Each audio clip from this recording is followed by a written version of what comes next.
Good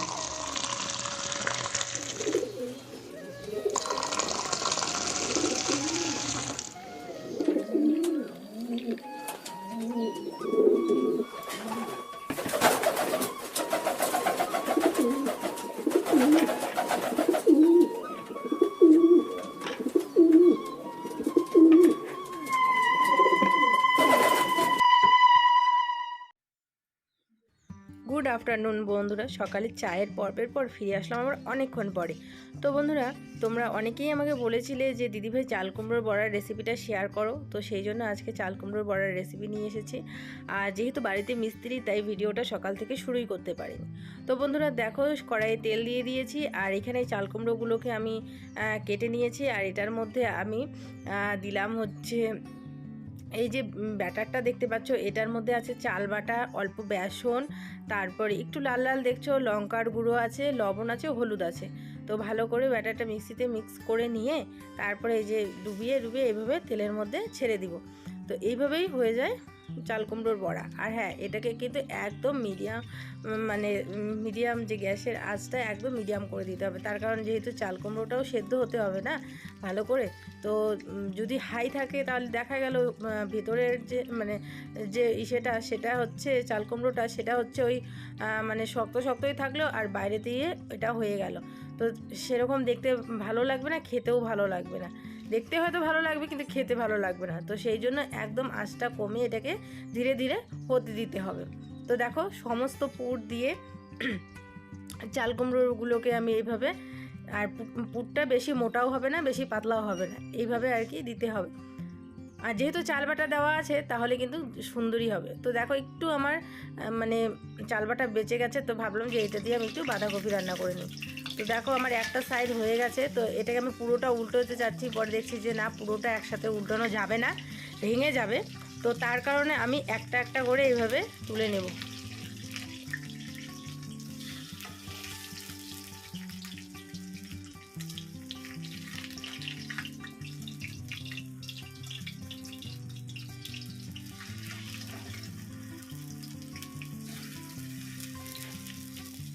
তো দেখো, এটা একদম ভিতর থেকেও যেরকম হয়েছে আর বাইরের দিকেও কালারটা কিন্তু খুব এসেছে।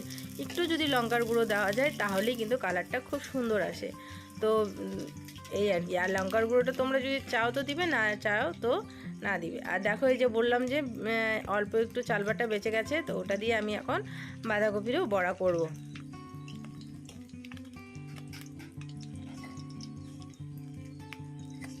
তো বলো বন্ধুরা, দেখতে কেমন হয়েছে? আর খেতেও কিন্তু খুবই অসাধারণ হয়েছে।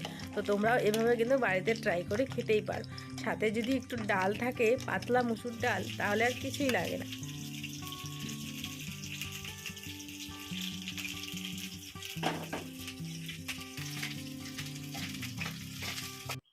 তো বন্ধুরা, তোমাদের দাদাভাই তো বাড়িতে আছে, জানো আজকে মিস্ত্রি। তো এই যে বড়া করেছি, এখন বড়াগুলো বড়া হচ্ছে না, দেখি না, আজি নাই, দেখি একটা, দেখি তুমি একটা ছোট ছোট একটা একটা খাওয়ার কথা ভেবে সবগুলো খাই নিবা। টেস্ট তো করি কেমন হচ্ছে দেখি আগে। এই যে বন্ধুরা, ও এরকম করে বড়া ভাজলে, এটা বাঁধাকপির বড়া। ও বেশ আসো না, তোমাকে দেখাই যায় না। এটা বাঁধাকপির বড়া, যেটা খাচ্ছে ও অনেকদিন ধরে বলছিল যে একটু বাঁধাকপির বড়া করো।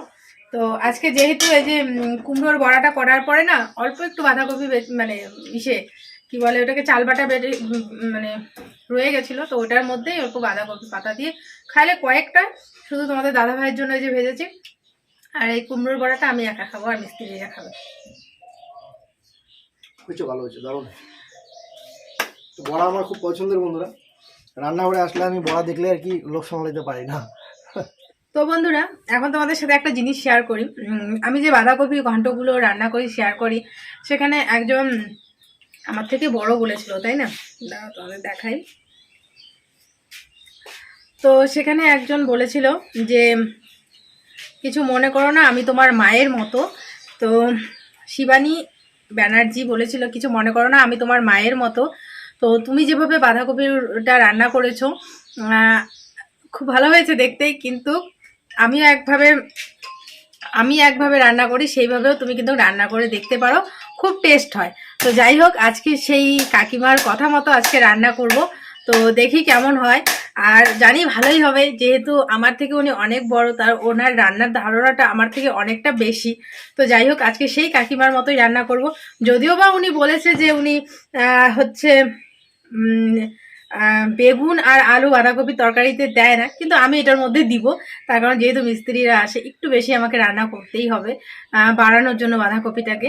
তো যাই হোক, চেষ্টা করব ওনার মতো করে করার। উনি আদা জিরা এগুলো বাটা দিয়ে করে, আর ফোড়নে 5 ফোড়ন আর হচ্ছে কাঁচা লঙ্কা দেয়, ঠিক সেভাবেই করব। তো চলো তোমাদের সাথেও শেয়ার করি। ফোড়নে 5 ফোড়ন,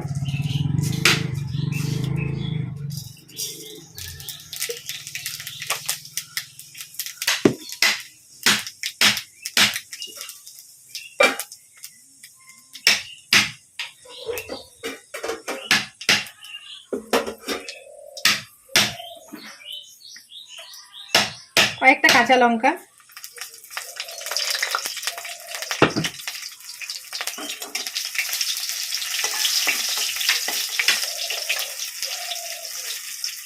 এরপরে আমি আলু আর বেগুনগুলোকে দিয়ে দেবো, একটু ভাজা ভাজা করে নেব।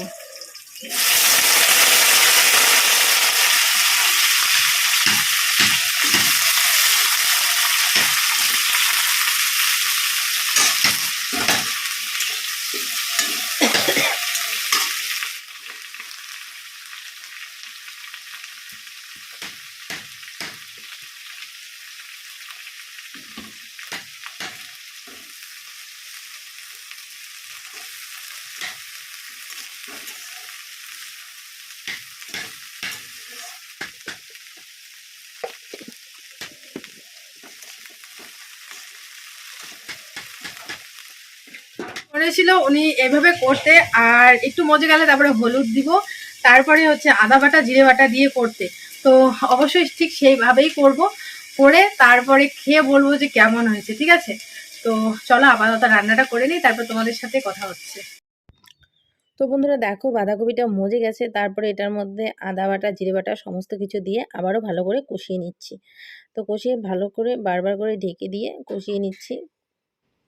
তো সত্যি কথা বলতে বন্ধুরা, আমি তো ভয়েসটা পরে দিচ্ছি, সত্যি খুব টেস্ট হয়েছিল, মানে খেতে এত দারুণ হয়েছিল। মানে আমি আদা বাটা জিরে বাটা দিয়ে করি, কিন্তু মানে যেভাবে মাসিমা বলেছি সেইভাবে করেছি, দারুণ টেস্ট হয়েছিল বন্ধুরা। সত্যি যেভাবে বললাম, যেভাবে তোমরাও করে দেখো, খুবই ভালো হবে, মানে ভালো লাগবে তোমাদের খেতে। হয়তো বা তোমরা খেয়েছো, আমি ফার্স্ট টাইম খেলাম। আর এদিকে বাবা জানি না কি ভাব। তো দেখো, বাবা ভাবছে কি যে ওই সাইডে যে মানে একটা আম গাছ দেখেছিলাম যেটার থেকে অনেক পাতা পড়ে, এই যে দেখো কত পাতা পড়ে আছে। তো বাবা ভাবছে যে আম গাছের ডালগুলো কেটে দিবে। তো সেই জন্য বাবা এদিকে যতগুলো টব আছে ওই পাশের টবগুলো এই পাশে সরাবে। আর ওই যে একটা চ্যাগার দেখতে পাচ্ছ, এটা বাবা নিজে হাতে বানিয়েছে, এটা তো আমাদের দাদা। তো বন্ধুরা দেখো, আমি তো ওই সাইডে রান্না করাতে ব্যস্ত, না হলে আমিও বাবার সাথে একটু হেল্প করতাম, কিন্তু বাবা একাই এই যে ফুল গাছগুলোকে এই পাশ থেকে এই যে এই সাইডে সরিয়ে নিয়ে যাচ্ছে। কারণ ওই যে চাগারটা দেখতে পাচ্ছ না, এদিকে চাগার দিবে, তো চাগার দিলে পরে তো আর এই পাশে ঝাড় দেওয়া একটু অসুবিধা হবে। তো সেই জন্য আগে ফুল গাছগুলোকে সরিয়ে এই জায়গাটা পুরোটা পরিষ্কার করে ঝাড় দিয়ে তারপরে আবার ফুল গাছগুলো রেখে তারপরে আবার সুন্দর করে ওই চাগারটা দিয়ে দিবে। আর এখানে যেই ফুল গাছগুলোর আর কি ফুল নেই, মরে গেছে চারাগুলো, সেগুলো সুন্দর করে কেচি দিয়ে কেটে কেটে দিচ্ছে। তো কালকে বলেছিল বেলের শরবত করতে, কিন্তু কালকে চিনি ছিল না, তো সেই জন্য করিনি। তো আজকে এই বেলের শরবতটা করবো। বেলের গন্ধটা খুব সুন্দর, আর বেলটা একদম পুরো পাকা বেল। তো যেহেতু বাবা রোদে কাজ করছে আর আজকে গরমও প্রচুর পড়েছে, তো সেই জন্য ভাবলাম যে আজকে বেলের শরবত বানাবো আর তোমাদের সাথেও শেয়ার করবো আমি কিভাবে বেলের শরবত বানাই। তো বন্ধুরা, ওই দেখো বাবা কোথায় উঠছে।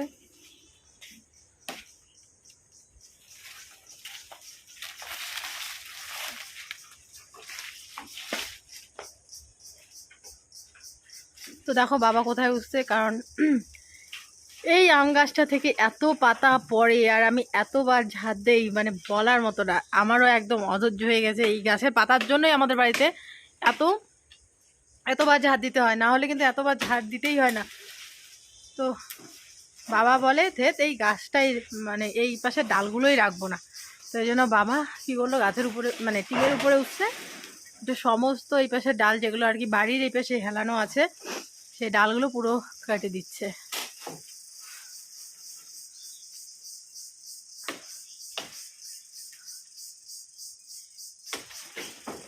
আউ রাম, হ্যাঁ থাকবে, এটা থাকবে।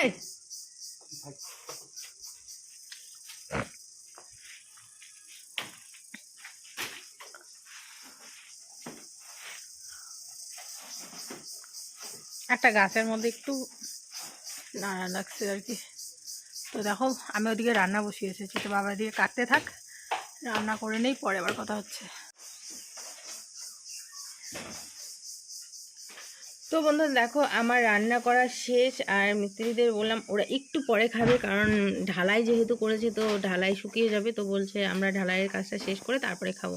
তো আমি এদিকে সমস্ত ভাবছি যে ঠিক আছে তাহলে এই কাজগুলো করে নিই, ঘর দোর ঝাড় দিয়ে পরিষ্কার করে একদম মুছে নেব। আর বাড়িটার অবস্থা দেখেছো, মানে কি বলবো আর। তো আর ওই দেখো তোমাদের দাদাভাই, বাবা চালের উপরে উঠে ওই চালের ওপরটা ঝাড়ছে, আর তোমাদের দাদাভাইও একটু কাজ করছে, তারপর মিস্ত্রিরাও সবাই কাজ করছে। তো সবার জন্য আজকে আমি বেলের শরবত বানাচ্ছি। মিস্ত্রিরা খাবে, একটু পরে খাবে, এখন খাবে না বললো, তো সেই জন্য ভাবলাম যে সবার জন্য একটু বেলের শরবত বানাই। তো বেশি মিস্ত্রি আজকে নেই, আজকে মাত্র 2 জন এসেছে, তো সবার জন্য বেলের শরবত বানাচ্ছি।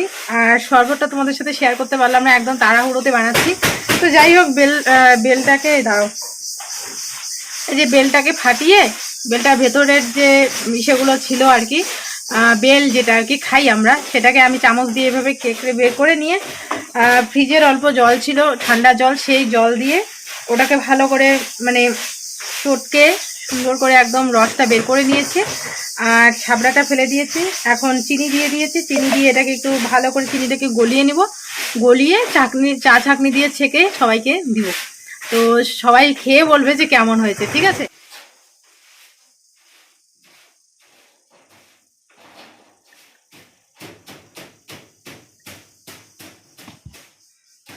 তো দেখো বন্ধুরা শরবতটা অনেকটাই গাঢ় হয়েছে, তো সেই জন্য এইভাবে চামচ দিয়ে এটাকে আমি মানে ছেঁকে নিচ্ছি। আর এই ছাঁকনিটা দিয়ে না ভালোভাবে মানে ছাঁকাও হয় না, চাও ঠিক এরকমই হয়ে যায়, চা ছাঁকতে গেলেও ঠিক এরকমই হয়।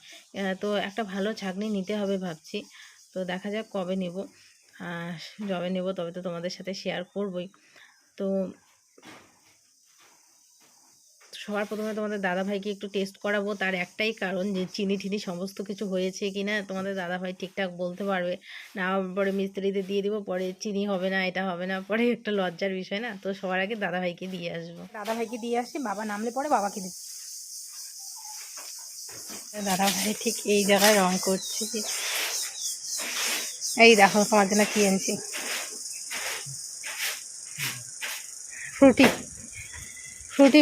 ফ্রুটি বানাইছি আমি হাত দিয়ে, নিজে হাতে ফ্রুটি বানাইছি। ফ্রুটি ঠান্ডা খাও না, ওগুলো আমি নিজে হাতে বানাইছি, দেখো না খাও।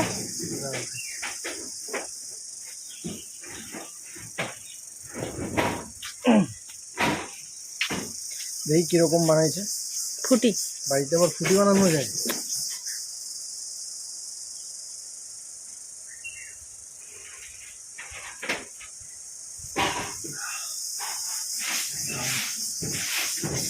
দিয়ে যাচ্ছে খুব ঠান্ডা।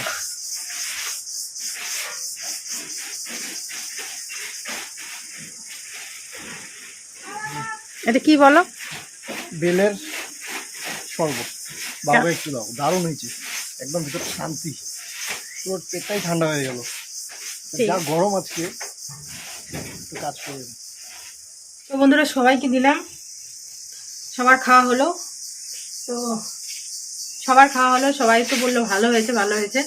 তো সবাই আবার 2বার করে নিল, তোমাদের দাদাভাই আরেকবার নিল, বাবাকে দিলাম, বাবা উপর থেকে নিচে নামলো, তো বাবাকেও দিলাম, মা খেলো, আর আমি অল্প একটু হয়েছে, মানে একটা বেলের শরবত করেছি, তো সে সবাইকে দিয়ে এই অল্প একটু বেঁচেছে। তো আমি এটা খেয়ে বলবো যে কেমন হয়েছে, আমি আসল কথা বলবো। সবাই তো বলেছে ভালো হয়েছে, কিন্তু সবাই ঠিক কথা বলে না। আমার মন রক্ষা করার জন্য অনেকে বলে দেয় খারাপ জিনিসটাকে যে হ্যাঁ ভালো হয়েছে, আমার শ্বশুর শাশুড়ি মা এতই ভালো যে যদি আমি কষ্ট পাই, যদি আমি খারাপ পাই, তোমাদের দাদা ভাইয়ের কথা আর কি বলবো। তো যদি আমি খারাপ পাই বা আমার যদি খারাপ লাগে, তো সেই জন্য যদি কোনো জিনিস খারাপও হয় না, তবুও তারা বলে যে না ভালো হচ্ছে। আমি খেয়ে বলছি কেমন আছি, আমি সত্যি কথা বলি।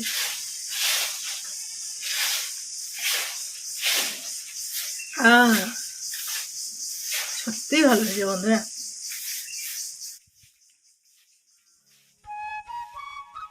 তো দেখো বন্ধুরা, এই যে চালের উপর থেকে সমস্ত পাতা বাবা ফেলে দিয়েছে ঝাড় দিয়ে, আর ডালগুলো কাটার পরে একদম পুরো উঠানটা ভর্তি পাতা। তো এগুলোকে আমার ঝাড়তে হবে, আর ওই সাইড দিয়ে বাবাও ঝাড়ছে। বাবা আর কি ফুল গাছের ওই সাইডে যতগুলো পাতা আছে সেগুলো আর কি বের করে দিচ্ছে। তো আমিও পুরো উঠানটাকে ঝাড় দিয়ে নিয়ে এক জায়গায় জমা করে হচ্ছে ফেলে দিতে হবে, কারণ এগুলো নিয়ে তো আর বাইরে যাওয়া যাবে না। আর বাবা দেখো এই যে ফুল গাছগুলো আছে যে এই সাইডটাতে, এই সাইডটা বাবা সুন্দর করে ঝাড় দিয়ে দিচ্ছে। আমাকে বলছে যে ফুল না হলে ফুল গাছগুলোর উপর ঠুকুর দিয়ে আমি ঝাড় দিয়ে দিব, তো সেই জন্য তোমাকে ঝাড় দিতে হবে না, আমি সাইডটা ঝাড় দিয়ে দিচ্ছি। তো এই সাইডটা পুরোটা বাবা ঝাড় দিয়ে দিচ্ছে, আর আমি পুরো উঠোনটা ঝাড় দিয়ে দিব। স্নান করবো না? কোন সময়? 3টা বাজে। আমাকে তুমি স্নান করছো? কি অবস্থা হয়ে গেছে দেখছি, কান্ড।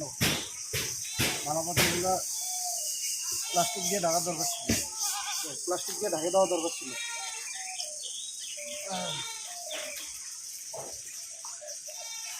ঢাকে তুলে পারলেন হয়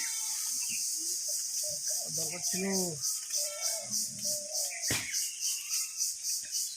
যাও, আমি আসতেছি, হয়ে গেছে। আরে বন্ধুরা, ফিরে আসলাম আবার অনেকক্ষণ পরে। তো বন্ধুরা, এখন বাজে সন্ধে প্রায় 6:30। তো এখন এই মাত্র মিস্ত্রিগুলো গেল আর কি। তো মিস্ত্রিদের চা টা করে 500 করে দিয়ে ওরা গেল, আর আমি দেখো রেডি হয়ে গেছি। এখন যাব কোথায় বলো তো? এখন যাব বাজারে। তোমাদের দাদাভাই যেহেতু বাড়িতেই আছে, ইউটিউব থেকে আমরা পেমেন্ট পেয়েছি, তো এখন যাব মাসের খরচ আনতে। তো অনেক দিন হয়ে গেছে, তোমরা তো জানোই যে আমার চিনি শেষ, তারপর তেল শেষ, সমস্ত কিছুই শেষ হয়ে গেছে। তো এখন যাব আমরা বাজারে বাজার করতে। তো যেহেতু বাজারে যাব আর রাত্রে করে, তোর বাজারে গিয়ে কি কি কেনাকাটি করব সেগুলো হয়তো বা তোমাদের সাথে শেয়ার করতে পারবো না, কারণ যেহেতু অন্ধকার। তো এমনিতে বাজারে তো লাইট থাকবেই, কিন্তু তবুও একটু সমস্যা হবে বাজারে শ্যুট করতে। তো সেই জন্য বাজারে শ্যুট করবো না, বাড়িতে এসে দেখাবো তোমাদের সাথে আমি কি কি কেনাকাটাই করলাম। তো তোমাদের দাদাভাইও রেডি হয়ে গেছে আর আমিও রেডি হয়ে গেছি। আমি এই যে এই কুর্তিটা পরেছি আর কোনো মতে চুলগুলো বেঁধেছি, কারণ মানে পাগলের মতোই হয়ে যাব, কোনো ব্যাপার না। আর যেহেতু রাতেবেলা যাব, রাতেবেলা আর কে দেখবে। আর তার থেকেও বড় কথা হচ্ছে মানে খুব তাড়াহুড়োর মধ্যে যাচ্ছি, তো সেই জন্য আর কি আর সাজাগোজা করলাম না। সাজাগোজার মধ্যে শুধু লিপস্টিকটা দিলাম। তো ওই যে ও রেডি, ওই যে বাইক নিয়ে যাবে মানে বেরোচ্ছে আর কি। তো চলো যাই, গিয়ে তোমাদের দেখাবো আমরা কি কি কেনাকাটি করি। তো বন্ধুরা, এইমাত্র বাজার করে বাড়ি আসলাম। মোটামুটি এখন বাজে রাত্রি প্রায় 8:30। অনেকটাই দেরি হয়ে গেছিল আসলে, মানে কি বলবো, মানে বাজার করতে করতে অনেকটা দেরি হয়ে গেছিল। তো যাই হোক, অনেকটা দেরি হলো, আসলাম। তো এসে ড্রেস ট্রেস দেখতে পাচ্ছ কিছুই চেঞ্জ করে নিই, ভাবলাম যে না তোমাদের সাথে একবারে জিনিসগুলো শেয়ার করে দেই যে কি কি নিয়ে আসলাম, তারপরে একদম চেঞ্জ করবো। তো চলো তোমাদের সবার প্রথমে দেখিয়ে দেই আমি কি কি বাজার খরচা নিয়ে আসলাম 1 মাসে। তো যাই হোক, কিছু কিছু খরচা আমি একদম এনে সঙ্গে সঙ্গে ঢুকিয়ে দিয়েছি, কারণ ওই যে কি বলে ওটাকে, কাগজের মধ্যে পোটলা পোটলা করে দেয় না, তো সেইভাবে দিয়েছিল আর কতগুলো খুলে গেছিল। তো ভাবলাম যে একবারে আমি ঢুকিয়ে দেই, তারপরে একবারে দেখাবো। আর যেগুলো এমনি আছে সেগুলো নর্মালগুলোই তোমাদের দেখাচ্ছি। তো এই যে সবার প্রথমে যেটা, সেটা সেই ধূপকাঠি, একটা ঠাকুরের ধূপকাঠি। তারপরে এনেছি কলগেট, কোলগেটটা আর কি লাগে সবসময়। তারপরে যেটা সব থেকে জরুরি সেটা হচ্ছে তেল। মানে কি বলো, সত্যি তেল এতটা বাড়ন্ত ছিল, কারণ তোমরা অনেকে বলো শেষ হয়ে গেছে, বলবে না, সবসময় বলবে বাড়ন্ত। তো তেল এতটাই বাড়ন্ত হয়ে গেছিল, তো সবার প্রথমে গিয়ে আমি বলেছি আগে তেলটা নেই, তারপরে অন্য কিছু নেবো, নাহলে একটা নিতে গিয়ে ভুলে যাব। তো সবার প্রথমে তেল নিলাম, তারপরে নিয়েছি সার্ফের প্যাকেট। দেখতে পাচ্ছ এই সার্ফের প্যাকেটটা মোটামুটি আমার 1 মাস চলে যাবে। তো একটা সার্ফের প্যাকেট। তারপরে নিয়ে এসেছি সাবান, দুটো গায়ে মাখা সাবান, আর একটা হচ্ছে বাসন ধোয়া। তো এগুলো তো 1 মাসের জন্য আনিনি, এগুলো কয়েকদিন পরে শেষ হয়ে যাবে। তো যাই হোক, কম কম করে নিয়ে এসেছি। তো দুটো গায়ে মাখা সাবান আর একটা হচ্ছে বাসন মাজা সাবান। তারপরে একটা আচার, তোমাদের দাদাভাইটা বলে যে ডাল দিয়ে বা এমনি কিছু দিয়ে আচার খেতে ওর ভালোবাসে খুব, বাবাও খুব ভালোবাসে আচার খেতে, তো একটা আচার নিয়ে আসলাম। আর যেহেতু মিস্ত্রিরা বাড়িতে এসেছে, আজকেও আমি মানে ডাল করেছি, কিন্তু ডালের সাথে সেরকম ভাজা করতে মানে কিছুই দিতে পারিনি। তো সেজন্য যে পাঁপড় নিয়ে এসেছি, পাঁপড় ভাজা করে দেবো এখন থেকে মিস্ত্রিদের, কয়েকদিন আর কাজ হবে, 2 থেকে 3 দিন। তো এই যে পাঁপড় নিয়ে এসেছি 1 প্যাকেট, বেশি আনিনি কারণ আমরা বেশি পাঁপড় খাই না, তোমাদের দাদা হয়তো খাই না, তো সেই জন্য 1 প্যাকেট পাঁপড় নিয়ে এসেছি। আর নিয়ে এসেছি একটা চানাচুরের প্যাকেট, তার কারণ মুড়ি টুড়ি দিয়ে মানে চানাচুর খেতে ভালোই লাগে। তোমরাও অনেকে বলো যে দিদিভাই মুড়ি দিয়ে কিন্তু চানাচুরই ভালো লাগে, ঝুড়ি ভাজা না। তো সেই জন্য ভাবলাম যে একটা চানাচুরের প্যাকেট নিয়ে যাই, তো এই জন্য একটা চানাচুরের প্যাকেট নিয়ে এসেছি। আর কিছু মশলা নিয়ে এসেছি যেগুলো আমি ঢুকিয়ে ফেলেছি, তো এই যে মশলা দানিটার মধ্যে ঢুকিয়েছি, তোমাদের দেখাচ্ছি কি কি এনেছি। এখানে এনেছি হচ্ছে ডাল এনেছি, দেখতে পাচ্ছ বুটের ডাল নিয়ে এসেছি। তারপরে হচ্ছে বেসন নিয়ে এসেছি, বড়া খাওয়ার জন্য বেসন এনেছিলাম। আর বুটের ডাল, এদিকে মুসুর ডাল, আর এটার মধ্যে বুটের ডাল ঢুকিয়ে রেখেছি। এদিকে যে চা পাতা হলুদ টলুদ এই সমস্ত কিছু মশলা টুকিটাকি।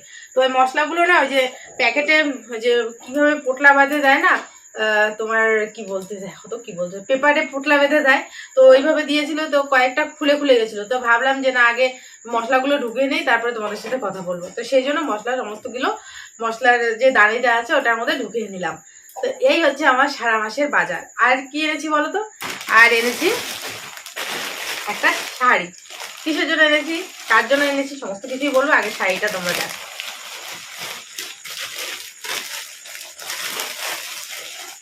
এই হচ্ছে শাড়ি। তো শাড়িটা কেমন হয়েছে তোমরা অবশ্যই কিন্তু একদম কমেন্ট করতে ভুলবে না শাড়িটা কেমন হয়েছে। পুরো শাড়িটাই এরকম, আর খুলে দেখাচ্ছি না, তো পুরো শাড়িটাই এরকম। আর যেহেতু আমার জন্য না, সেই জন্য আর খুলে দেখাচ্ছি না। এই শাড়িটা হচ্ছে শাশুড়ির জন্য, কারণ দেখো ইউটিউব পেমেন্ট পেয়ে প্রথমবার হচ্ছে বাবাকে দিয়েছিলাম, মানে শ্বশুরমশাইকে দিয়েছিলাম, তারপরে তোমাদের দাদা ভাই, তারপরে টুকিটাকি আমাদের যেহেতু অনেক ঋণ নেওয়া ছিল, লোন নেওয়া ছিল, তো সমস্ত কিছু মানে একটু একটু করে টাকা শোধ করতে করতে তার সেভাবে কিছু দেওয়া হয়নি, মাকেই দেওয়া হয়নি। তো সেই জন্য মার জন্য একটা শাড়ি নিয়ে আসলাম, সবসময় পরার জন্য, মানে এদিক সেদিক যাওয়ার জন্য না, মানে বাড়ি পরার জন্য বাড়ির ছাপা শাড়ি নিয়ে আসছি। আর মা বলছিল যে মানে বাড়ি পরার শাড়ি এরকম নেই, তো সেই জন্য একটা শাড়ি নিয়ে আসলাম। তো চলো মাকে দিই, দেখে ওনার পছন্দ হয় কিনা। আমি আমার পছন্দ মতো নিয়ে এসেছি আর কি, দেখি ওনার পছন্দ হয় কিনা, পছন্দ হয়েছে কিনা। যে আমার জন্য আর কি আনতে লাগে, আমার শাড়ি আছে তো, দেখো না পছন্দ হয় কিনা। শাড়ি আমি কোন সময় বললাম আমার শাড়ি লাগে না, তো আছে, দেখো পছন্দ হয় কিনা, আনলাম তোমার জন্য ইউটিউবের। কোন সময় আমি বললাম না আমার শাড়ি আছে, লাগবে না আনতে, পছন্দ হয়? হ্যাঁ